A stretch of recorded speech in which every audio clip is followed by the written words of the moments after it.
마반야 바람이. 네, 반갑습니다. 오늘은 우리 법부님들께서 꽤 관심을 많이 가지고 계시는 문제인데요. 제사에 대해서 한번 생각해 보도록 하겠습니다. 네, 그러면 먼저 저를 따라서 해주시기 바랍니다. 저를 따라서 힘차게 해주세요. 우리 유튜브로 시청하시는 분들도 함께 해주시기 바랍니다. 내 생명 부처님, 무량공덕 생명, 사성제를 바로 알고 팔종도를 실천하며 육바라밀을 실천하고 십바라밀도 실천하여 우리도 부처님처럼 보현행원으로 보리 이루리. 네, 감사합니다. 어느 깊은 밤에 한 택시기사가 좀 한적한 곳을 가게 됐습니다.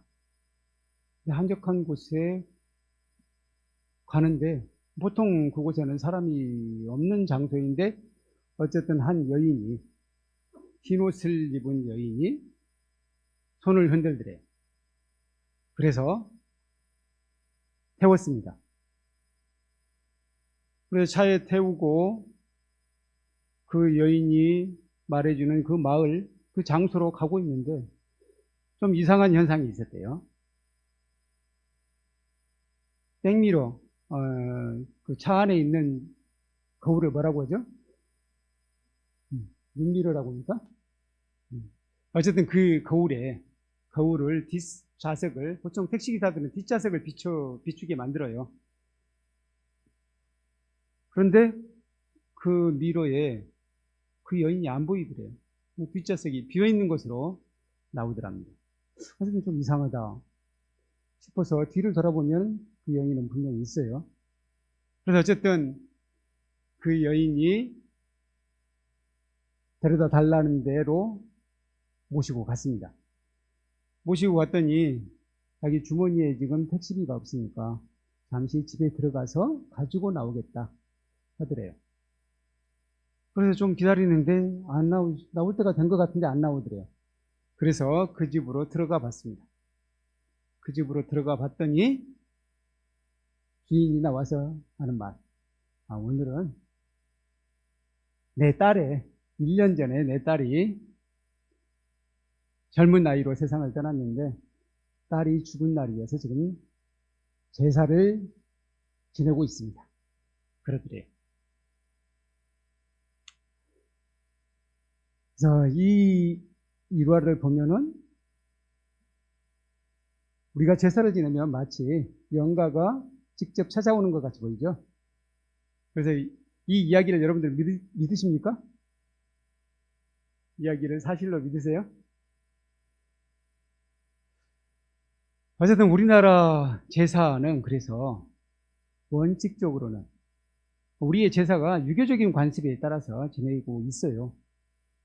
근데 요즘에는 우리 불교에서도 그 유교적인 관습을 따라서 제사를 수용하고 또 지내고 있지만 어떤 시작은 유교적이라고 할 수 있습니다. 그 유교의 관습 속에서는 조상이 사람이 죽어도 그 사람의 혼백만은 사라지지 않는다고 생각을 해요. 그런데 우리 불교의 사상 속에서 보면은 그 혼백이 계속해서 있느냐? 근데 우리 불교는 사실 윤회를 한다고 하잖아요. 죽어서 우리 혼백이 계속해서 살아있는 게 아니라 다른 존재로 환생을 합니다. 환생을 한다고 하면은 우리 조상들이 실제로 우리 제사밥을 먹으러 올 가능성은 없다고 봐야 되잖아요. 그렇지 않습니까? 그런데도 왜 제사를 지내야 되느냐? 그런 의문이 생기지 않아요? 그래서 그에 대해서 말씀드리도록 하겠습니다. 실제로 그런 내용이 경전에도 나옵니다. 경전에서 부처님께서 말씀하시기에는 아귀 세상으로 태어난 조상이 있다면 그 아귀 세상에서는 공양을 하러 실제로 온다고 합니다. 그러니까 우리가 제사를 지내는 그 조상이 오는 게 아니라 우리 조상 중에서 아귀 세상으로 간 조상이 이 제사밥을 먹으러 실제로 온대요. 우리 경전 속에서는 그렇게 나와 있는데요. 그렇다면은 그 뭐 아귀 세상에도 조상이 없으면 어떻게 합니까? 그런 질문이 나올 수 있죠. 그 질문에 대해서도 부처님께서 대답을 하셨습니다. 실제로 우리 수많은 조상 중에서 아귀 세상으로 간 조상이 한 명도 없는 경우는 사실상 없다. 그런데 설사 아무도 없다 하더라도 그걸 제사를 지내는 것 자체가 다른 곳에 태어난 영가가 아니죠. 실제로 태어났으니까 그들을 위해서도 그것이 좋은 기도가 된다라고 말씀을 하셨어요. 그래서 오늘날 우리 불교의 입장에서 제사라는 무엇인가? 제사는 어떤 의미가 있는가? 그걸 한번 생각해 보도록 하겠습니다. 제사는 먼저 떠난 이에 대한 그리움의 표현이며 그분을 좋은 곳으로 인도하기 위한, 궁극적으로는 해탈 열반으로 인도하기 위한 따뜻한 사랑의 발로입니다. 이런 관점에서 오늘날 제사는 어떤 의미가 있느냐? 한 5가지 정도로 제가 짚어보았습니다. 먼저 제사는 망자의 업장 소멸을 도와주는 기도에 해당합니다. 그래서 흔히 우리는 이렇게 이야기하잖아요. 호랑이는 죽어서 가죽을 남기고 사람은 죽어서 뭘 남긴다? 업식을 남긴대요. 업식이 남아서 그 업식으로 인해 우리가 다음 생애가 결정이 돼요. 그런 면에서 그 업식 중에서 나쁜 것, 좋지 않은 것은 다음 생에 장애가 되잖아요. 그 장애가 되는 업을 우리는 업장이라고 부릅니다. 근데 우리가 기도를 통해서 그 업장을 해소를 할 수 있다. 근데 상식적으로 생각하면 완벽하게 해소가 되겠습니까? 완벽하게 해소가 될 리가 없죠. 완벽하게 해소가 된다고 하면은 그냥 아무렇게나 살고 후손들이 기도만 잘해주면 되는 거잖아요. 완벽하게 해소 안 됩니다. 그럼에도 불구하고 기도를 해주게 되면은 우리 원력을 세우신, 중생구제의 원력을 세우신 보살님이나 부처님들에 의해서 도움이 된다는 거예요. 중생구제의 원력을 세우신 대표적인 분이 누굽니까? 지장보살님이시잖아요. 지장보살님은 이 세상의 이 지옥에 중생이 한 명이라도 있으면 나는 성불하지 않고 그들을 구제하러 나서겠다. 그렇게 원력을 세우셨잖아요. 그 원력을 세우신 보살님들 또는 아미타 부처님, 보살님, 불보살님에 의해서 우리가 도움을 받을 수 있다는 거예요. 자기 업장이 소멸되는 게 아니에요. 우리가 잘못한 것은 그냥 없어지는 게 아니에요. 그래도 이 불보살님에 의해서 좀 사면을 받을 수 있다. 그 업장이 장애가 되지 않을 수 있도록 우리가 기도를 해드릴 수 있다 라고 이야기할 수 있습니다. 근데 이제 쉽게 업장 소멸을 기도해 준다, 업장 소멸을 도와준다, 이렇게 말씀을 드릴 수 있겠습니다. 지장보살 본원경에 보면은 이런 구절이 있습니다. 지장보살 본원경 내용을 한번 보실까요? 지장보살은 삶 목숨을 죽이는 자를 만나면 숙세에 재앙이 있거나 수명이 짧은 과보가 따르는 것을 말해주고, 도둑질하는 자를 만나면 빈궁해지는 과보를 말해주며, 사음하는 자를 만나면 참새나 비둘기나 원앙새로 태어나는 과보를 받는 것을 말해준다. 그러니까 지상부설님께서 이렇게 말씀을 하셨어요. 산 목숨을 죽이는 자, 그러니까 살인, 살생을 하게 되면 숙세에 재앙이 있대요. 그리고 수명이 짧은, 숙세라는 것이 여러 생애에 재앙이 있고 수명이 짧아진다고 이야기합니다. 아무래도 산 목숨을 죽였으니까 목숨에 관한 죄를 지었잖아요. 그러니까 본인도 목숨에 관한 과보를 받는 거예요. 남의 목숨을 앗아갔으니까 본인의 목숨도 짧아진다는 그런 짧아지는 과보를 받는다고 합니다. 도둑질하는 자를 만나면 빈궁해지는 과보. 그러니까 도둑질하는 사람은 쉽게 재물을 얻어가지고 취했잖아요. 그 과보를 받아서 본인은 나중에는 빈궁해진다 하는 것이고요. 사음하는 자를 만나면 참새나 비둘기나 원앙새로 태어나게 된다고 합니다. 이런 과보를 받게 된 거예요. 그런데 우리가 기도를 해드리면, 다시 말해서 제를 지내서 기도를 해드리면 이런 것들을 좀 면할 수 있다. 그러니까 제사를 그냥 그 영가가 와서 음식을 먹는다. 우리 불교는 그런 차원이 아니에요. 그런 차원이 아니라 제사는 기도다. 이렇게 보셔야 돼요. 그래서 저는 제사보다는 옆에 우리 제목에 제사 옆에 제라고 써 있잖아요. 제. 이 제는 가지런할 제인데 목욕 재개할다 할 때의 제자입니다. 그러니까 깨끗이 한다는 뜻이에요. 청정하게 한다. 청정하게 공양한다는 의미까지 들어있어요. 그러니까 우리의 제는 원칙적으로는 이 제를 써야 돼요. 그렇게 보면은 우리의 제사는, 불교식 제사는 기도이다. 이렇게 보는 게 합당합니다.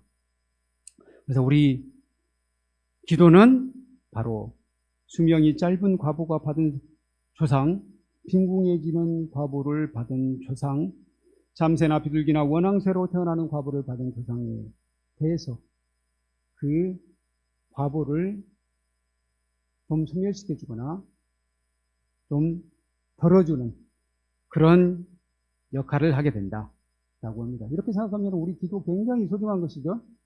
제사가 굉장히 중요한 것이 됩니다. 둘째, 제사는 영가천도를 도와주는 기도입니다. 영가천도.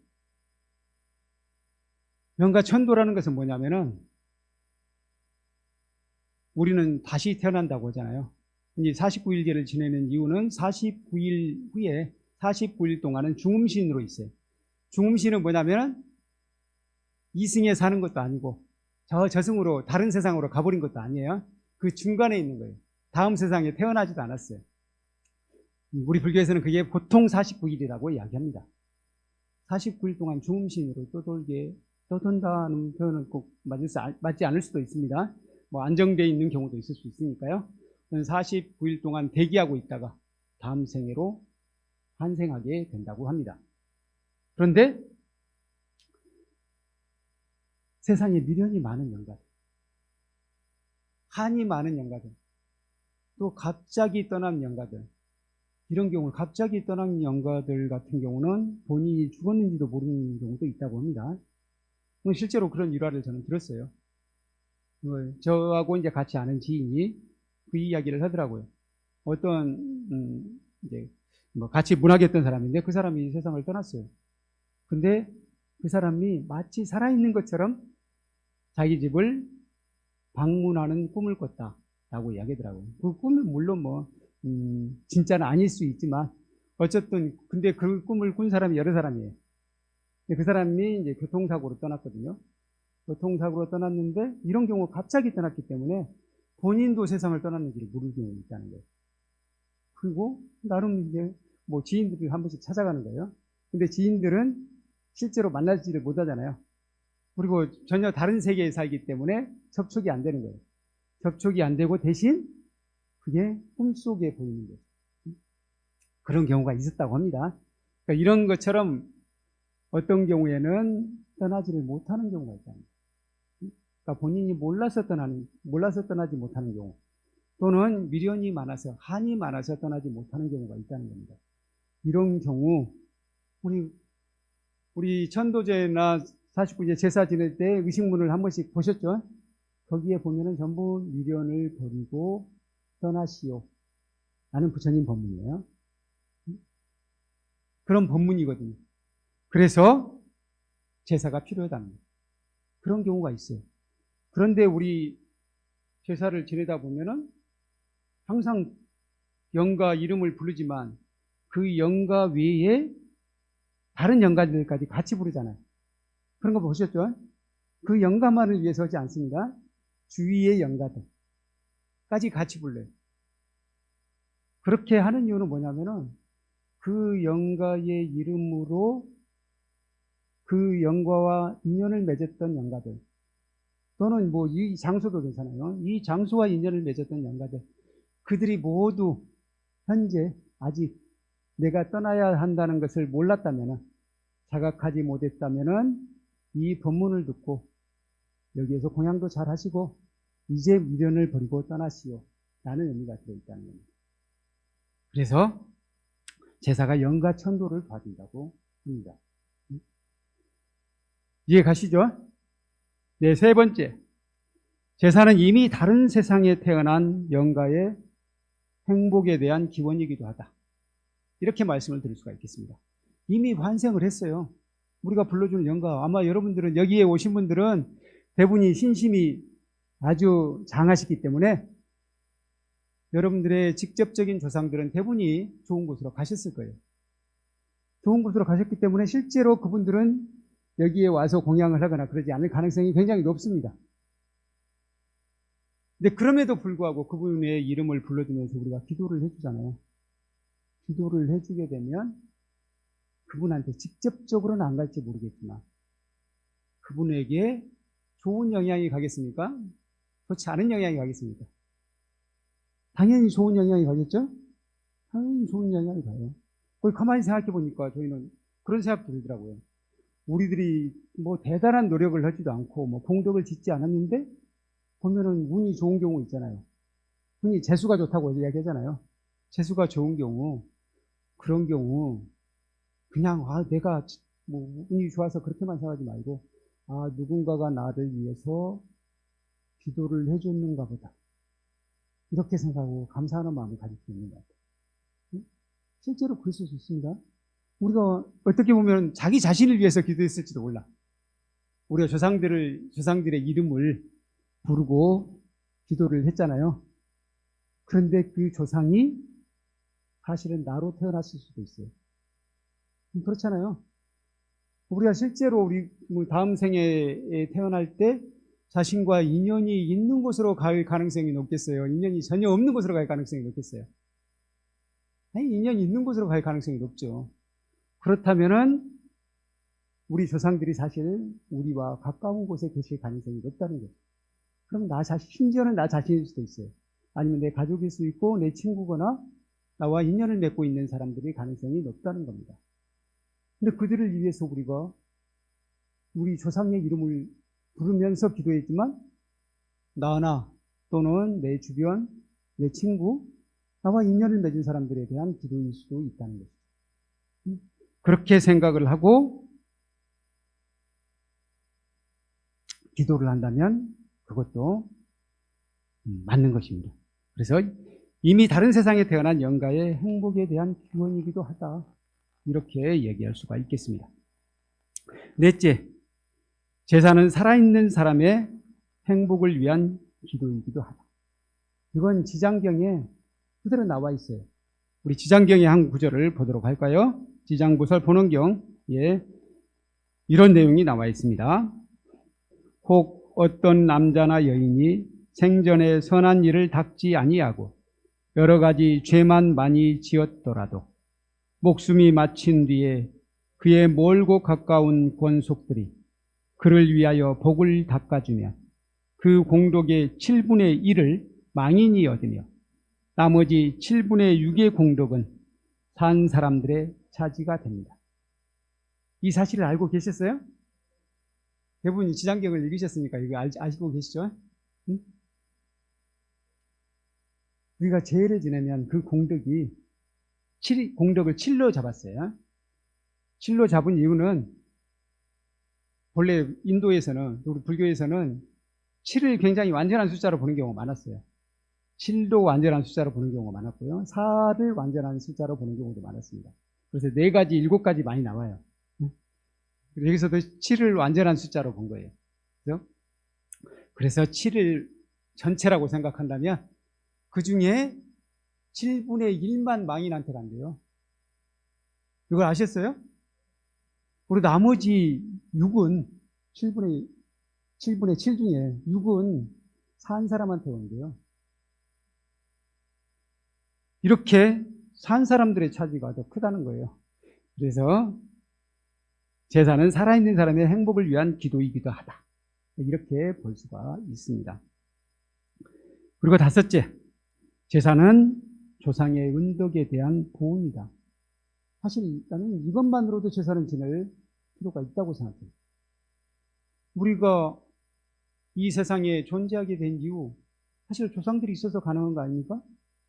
조상이 없었다면 여기까지 우리가 오지 않았잖아요. 그걸 생각하면은, 물론 뭐 어떤 사람은 뭐 이렇게 생각하는 사람도 있어요. 아, 내가 태어나서 너무 힘들어 죽겠는데 괜히 나를 낳아줘가지고 이 고생을 한다.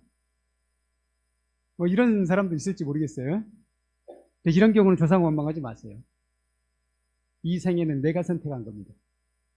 내가 선택한 거예요. 아까 이야기했잖아요. 업식에 의해서 내가 선택한 거예요. 그 업식이 바로 뭐 나라고 할 수도 있고 내가 아니라고 할 수도 있어요. 우리 불교의 무아 이론에 따르면. 근데 어쨌든 나로부터 지금 현재 나의 인연으로부터 파생된 거예요. 그것이 자기하고 가장 인연이 적합한 거, 그때 생각하고 있는 거, 그리고 쌓아왔던 행위들, 그것에 따라서 가장 적합한 것으로 싹 빨려 들어간대요. 그렇게 해서 우리가 태어났어요.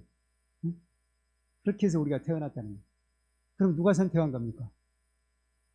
실제로는 내가 선택한다는 거예요. 선택했다는 거예요. 그래서 부모 원망하지 말라. 제가 그걸 자주 이야기하는데요. 부모 원망할 필요 없습니다. 그런데 어쨌든 그래도 이 세상에 오게 된 인연은 부모가 계시기 때문에, 내가 거기에 부모가 계시기 때문에 그 나의 업식이 부모의 인연 속으로 들어간 거잖아요. 그러니까 조상이 없었다면 나는 여기 없다는 거죠. 그런 면에서 조상에 대해서 감사하는 마음을 갖자 라는 의미로 우리가 제사를 지내면서 그 날짜만큼 1년에 한 번이잖아요. 1년에 한 번이라도 한 번은 더 될 수도 있네요. 왜냐하면 추석 차례도 있고 설날에도 있고 뭐 명절 차례가 있기 때문에 뭐 1년에 한 3번이 될 수도 있고 뭐 더 될 수도 있습니다만, 어쨌든 그럴 때 조상의 은덕에 대해서 생각해보는 것도 좋은 것이 아니냐. 바로 저는 이렇게 한 5가지 의미가 있다고 생각해요. 이 5가지 의미가 전체적으로 저는 아무 쓸모 없습니다 라고 생각하면 뭐 제사를 안 지내도 되겠지만, 이 5가지 의미 중에서 한 가지라도 공감을 한다 하면은 제사는 의미가 있지 않느냐라고 생각합니다. 그러면은 인터넷에 나와 있는 것들을 한번 읽어드리도록 하겠습니다. 사람들은 어떤 것을 궁금해하는지 한번 보도록 하겠습니다. 전 여자분들이 별로 좋아하지 않는 한 집안의 장남입니다. 고향에는 어머니와 시아버지가 계시고요, 아버지가 계시고요. 결혼을 한 뒤로 서울에서 살고 있습니다. 결혼 10년 차입니다. 동생네도 서울에 삽니다. 제 고민은 와이프가 제사를 받으려 하지 않는다는 겁니다.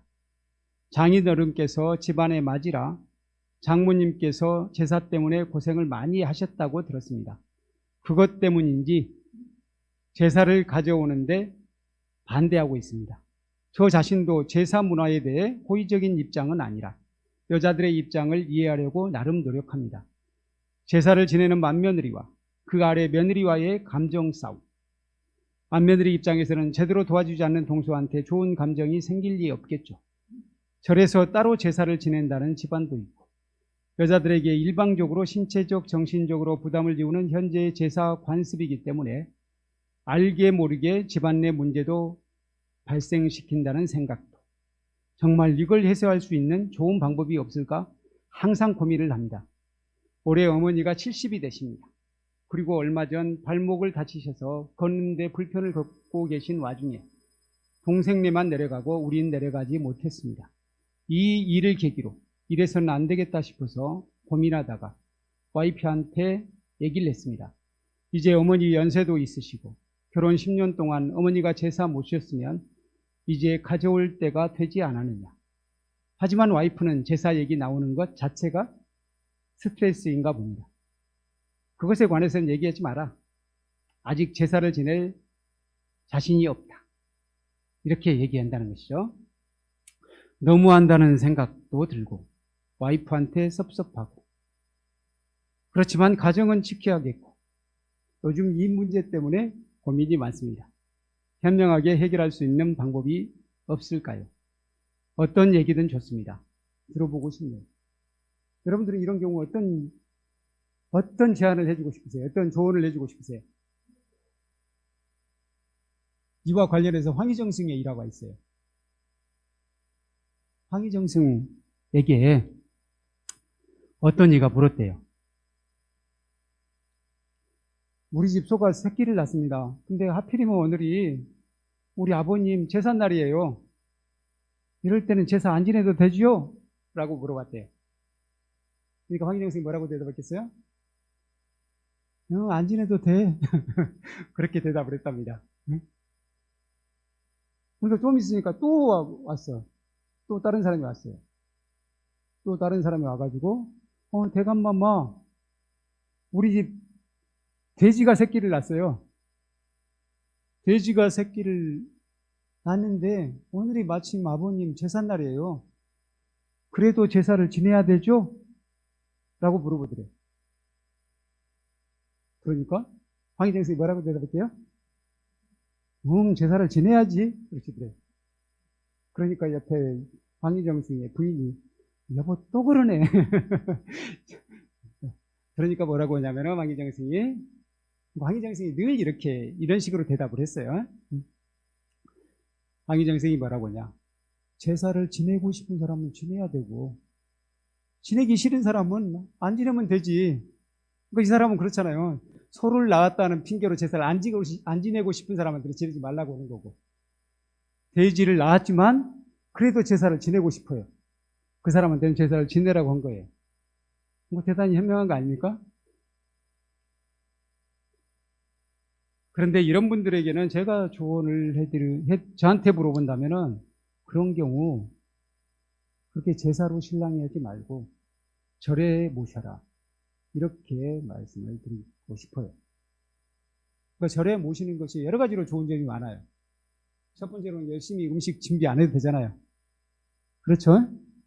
그리고 여러 사람이 함께 절이 물론 뭐 도심에 있는 절도 있지만 가족들이 함께 좀 경치 좋은 곳에 나들이를 가게 되잖아요. 함께 나들이 해도 좋고 그래서 일종의 단합대회가 돼요. 거기에 뭐 큰 노동은 들이지 않아도 됩니다. 그리고 더 좋은 것은 집에서 제사 지낼 때 여러분들 기도하고 지내십니까? 기도 대부분이 안 하잖아요. 뭐 기도하면은 뭐 집에서 지내는 것도 아주 좋은 것 같아요. 근데 대부분이 기도 안 하고 그냥 음식만 올려놓고 하잖아요. 근데 실제로 음식을 공양 실제로 오지 않는 것이 대부분이라고 아까 나왔잖아요. 실제로 와서 공양하지도 않아요. 그러면 그게 음식 차려놓은 거 물론 그건 있어요. 아까 5가지 의미 중에 마지막엔 들어가요. 조상에 대한 보은이다. 조상의 은덕을 생각해 본다. 그런 것이 있기 때문에 그것도 뭐 나쁘다고 할 수는 없는 것 같아요. 근데 어쨌든 그 마음속에 아까 조상의 보은이라고 생각했는데 하기 싫어 죽겠어요. 제발 제사 안 지냈으면 좋겠어요. 그런 마음으로 제사를 지내는데 이게 보은이 됩니까? 안 되잖아요. 그냥 제사를 지내는 간절한 마음 또는 아주 조상에 대한 감사하는 마음으로 제사를 지내도 그 감사하는 마음이 전달될까 말까 하는데 하기 싫어 죽겠는데 억지로 하는 것이 마음이 되겠어요? 그러니까 그건 저는 오히려 안 지낸 것만도 못하다는 생각이 들어요.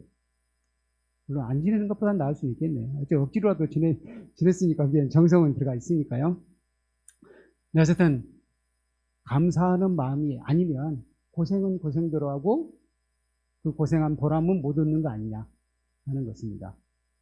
그럴 바에는 절에 와서 절에서는 기도를 하잖아요. 기도하는 마음으로 죄를 지내는 게 중요하다고 말씀드렸잖아요. 그 기도하는 마음으로 절에서 제사를 지내는 게 어떻겠느냐. 이렇게 저는 제안을 하고 싶어요. 그러면은 이제 마지막 순서 시를 한 편 읽도록 하겠습니다. 우리 성철 스님의, 성철 큰 스님의 열반송 같이 한번 읽으시겠습니다. 찾으셨죠? 시작. 한평생 남녀의 무리를 속였으니 그 죄업이 천상의 수미산을 넘었도다. 산채로 아비 지옥에 떨어져 그 한이 망갈래나 되는데 수레바퀴 하나 피를 토하며 푸른 산에 걸렸도다. 제가 어느 날 지하철을 탔는데 한 젊은이가, 제가 출가한 지 얼마 안 됐을 때였어요. 한 젊은이가 갑자기 다가와서는 성철 스님이 마지막에 회개를 하시고 개종을 하셨다고 그러는 거예요. 그러면서 이 시를 보여주더라고요. 근데 그때는 제가 몰랐거든요. 그 성철 스님 열반하신 게 1993년이잖아요. 근데 그때는 열반송에 대해서 제가 관심을 안 가졌던 것 같아요. 그래서 이 열반송이 굉장히 충격적인데 그 열반송에 대해서 관심을 갖지 않았었어요. 근데 어쨌든 그 젊은이가 그렇게 저한테 다가왔습니다. 근데 제가 어차피 대답을 못 할 뻔했는데, 못 할 것이었는데, 그때 내릴 때가 돼버렸어요. 그러니까 제가 내릴 도착역이 나왔어요. 그냥 내렸습니다. 근데 어쨌든 여러분들은 이 시를 한 번씩 읽어보셨어요? 다 보셨죠? 이 시에 대해서 여러분들은 어떻게 해석을 하셨어요? 한평생 남녀의 무리를 속였으니, 아, 성철 스님이 한평생 동안 남녀의 무리를 속였구나. 그 죄업이 천상의 수미산을 넘었도다. 수미산은 이 우주의 중심에 있는 산이에요. 그러니까 뭐 이 우주를 관통해서 이 우주를 꽉 채웠다, 죄업이. 그런 이야기예요. 산채로 아비 지옥에 떨어져. 아비 지옥은 이제 지옥 중에서도 가장 최고의 지옥이라고 해야 될까? 가장 고통이 심한 지옥. 그 한이 망갈래나 되는데 수레바퀴 하나 피를 토하며 푸른 산에 걸렸도다. 수레바퀴는 태양을 이야기하는 거 아니에요? 태양이 저 서산에 걸려있는 모습이에요. 서산에 걸려있는 모습, 그러면 이제 서산으로 넘어가기 직전이잖아요. 해가 넘어간다는 것은 사람이 죽었다는 이야기네요. 이 시를 보고 글자 그대로 해석하면은, 이거 성철 스님 개인의 이야기라고 생각하면 그 사람 해석이 뭐 그럴듯 할 수도 있는 거예요. 성철 스님께서 한평생 남녀의 무리를 속여서 그 죄비 수미산을 넘었다라고 죽기 직전에, 열반하시기 직전에 그걸 깨달아가지고 자기가 아비지옥에 떨어질 것 같다, 이런 불안감에 사로잡혔다는 거예요. 근데 이게 말이 되겠습니까? 우리 모든 이에게 생각을 해보세요. 우리 이건 그냥 성철 스님 개인사라고 생각하지 말고 모든 사람이라고 생각해 보세요. 그러면 우리들이 남녀의 무리를 속여서 각자 남녀의 무리를 속이든 뭐 업을 쌓았으면은 그 죄업이 수미산을 넘었다고 스스로 생각할 수 있죠. 그래서 그 한이 망갈래가 됩니다. 그러니 수레바퀴 하나 피를 토하며 푸른 산에 걸리기 이전에 내 스스로 반성하고 자기 자신을 바로 보고 반성하고 이제는 바른 길을 가야 되지 않느냐, 그런 생각을 하자. 그런 의미로도 생각할 수 있는 것이. 그런 의미로도 생각할 수 있고요. 또 한 가지는 선시라는 것은 글자 그대로 이야기하지 않습니다. 글자 그대로 이야기하지 않습니다. 선시는 일종의 적기어법이라고 쓰는데 도적할 때 적자예요. 적기어법을 써요. 도적할 때 적자를 씁니다. 적기어법은 뭐냐면 반대로 이야기한다는 거예요. 반대로 이야기함으로써 사람들에게 충격을 줘요. 충격을 줌으로써 이게 뭐지? 라고 생각하게 만든다는 거죠. 성철 스님의 이 열반송을 딱 보고 성철 스님이 왜 이 열반송을 이렇게 썼을까? 라고 사람들이 궁금증을 갖게 되잖아요. 그래서 오래오래 생각하게 된다는 것이죠. 그렇게 하는 효과가 있습니다. 선시는 그래요. 선시 중에 그렇지 않은 선시도 있지만 상당수의 선시가 그런 경우가 꽤 많습니다. 그래서 그렇게 해석을 할 수도 있습니다. 그리고 또 한편으로는 이것도 있어요. 아무리 대단한 삶을 살고 가신 분일지라도 완벽하게 반성할 것이 하나도 없는 사람이 세상에 있을 수 있겠느냐?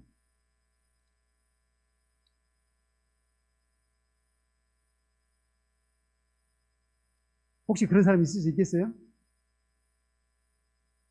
우리가 아무리 조심조심 다녀도 우리 발에는 수많은 생명체가 밟힙니다. 그렇지 않습니까? 실제로는 우리 몸속에 들어와서 많은 생명체가 죽기도 해요. 그래서 우리가 살아있다는 것 자체로 사실은 좋은 일도 많이 하지만 살아있다는 것 자체로 사실은 몹쓸 짓이라고 하기는 그렇지만 본의 아니게 경우가 많으니까 그래서 업에는 본의 아니게까지는 해당되지 않는다고 이야기합니다. 의도적인 행위가 업이 된다고 이야기해요. 근데 본의 아니게 많은 사람을 죽이기도 하고 또 많은 생명체를 죽이기도 하고 그런 경우가 생긴다는 거예요. 그리고 내가 잘 되게 되면 누군가에게는 그게 고통이 될 수도 있어요. 그렇잖아요. 심지어는 부처님께서 이 세상의 모든까지는 아니지만 많은 이들이 부처님을 우러러보니까 고통받은 이가 있었잖아요. 제바다타 같은 경우는 부처님께서 우러러 받을수록 오히려 본인은 괴로웠어요. 그럴 수도 있는 것이에요. 그렇게 본다면 우리의 존재 자체는 누군가에게 고통이 될 수 있는 거예요. 그걸 생각한다면 이 세상을 마감하면서 나는 완벽하게 좋은 일만 하고 갔다라고 이야기할 수 있는 존재는 저는 거의 없다고 생각합니다. 그런 면에서도 생각해 볼 수가 있지 않느냐. 하물며 성철 스님까지도 이렇게 당신을 반성하는 시를 썼는데 우리는 과연 떳떳할 수 있겠느냐. 이런 생각도 해볼 수 있다는 것이죠. 그런 면에서 우리는 이 시를 다각도로 해석해야지. 그냥 단선적으로 성철 스님이 마지막에 크게 회개하고 가셨네? 이렇게 본다면 그야말로 단세표적으로 본 것이라고 이야기할 수 있겠습니다. 그런 면에서 오늘 이제 제사 이야기를 하면서 모든 이는 마찬가지로 그러니까 성철 스님 같이 평생 수행자로 사신 분도 그럴진데 우리들은 마찬가지로 많은 업을 쌓고 갑니다. 쌓고 갈 때 자기 자신에 대해서 이렇게 반성하고 가는 마음이 있어야지 나는 전혀 잘못 없어 떳떳해 이런 마음으로 가는 것은 아니지 않겠느냐. 하물며 성철 스님까지 그랬을 텐데 우리는 얼마나 반성할 것이 많을 것인가 라는 생각을 해봅니다. 또 한편으로는 우리의 조상들도 마찬가지로 많은 업장을 가지고 계셨다는 것이죠.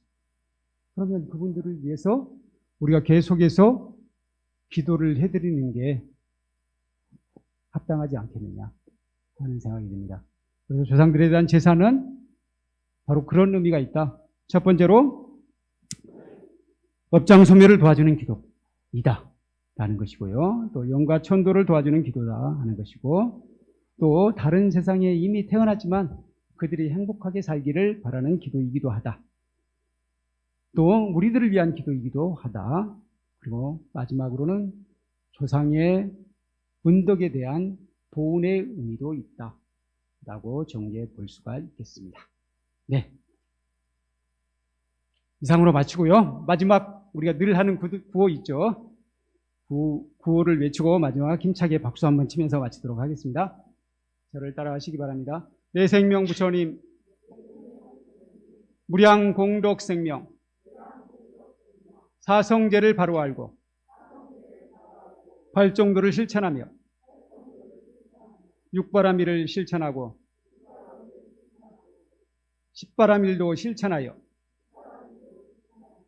우리도 부처님처럼 보현행원으로 보리 이루리. 네, 감사합니다. 마반니바람에